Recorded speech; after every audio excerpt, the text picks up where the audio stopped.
ready to run a multi-objective, multi-point optimization on this case.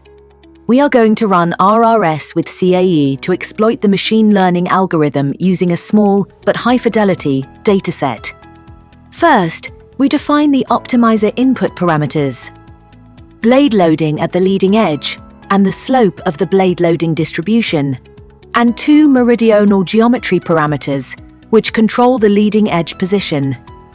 Turbo Design 1 can estimate the ranges of the input parameters via the feature estimate input ranges on the optimization object.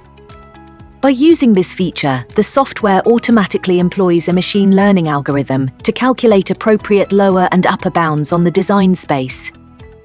We can define constraints for the optimization, which will mark candidates that fall outside of these constraints as non-feasible.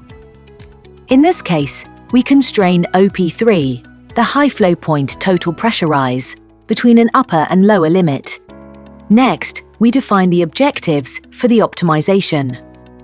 Because we are integrating multi-point CFD runs into this study, we can choose CFD results as objectives. We instruct the optimizer to minimize tonal noise, and we want to maximize pressure rise at OP2, the low flow point, and maximize efficiency at OP1, the design point.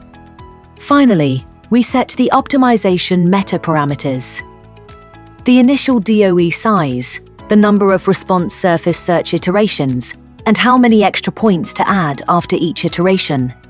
We are now ready to run the optimization.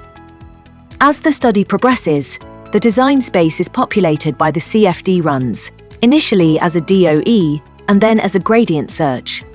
After each iteration of 5 new candidates in CFD, the response surface is refitted and the optimizer reassesses the route to the optimal solution using a multi-objective genetic algorithm. After the iterations are completed, we can see the relationship between inputs and objectives, or between competing objectives. Shown is a surrogate model Pareto front based upon the design space topology created by the CFD.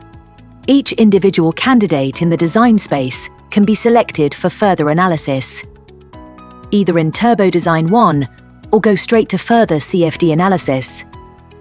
Our selected candidate can then be compared against the baseline or any other candidate.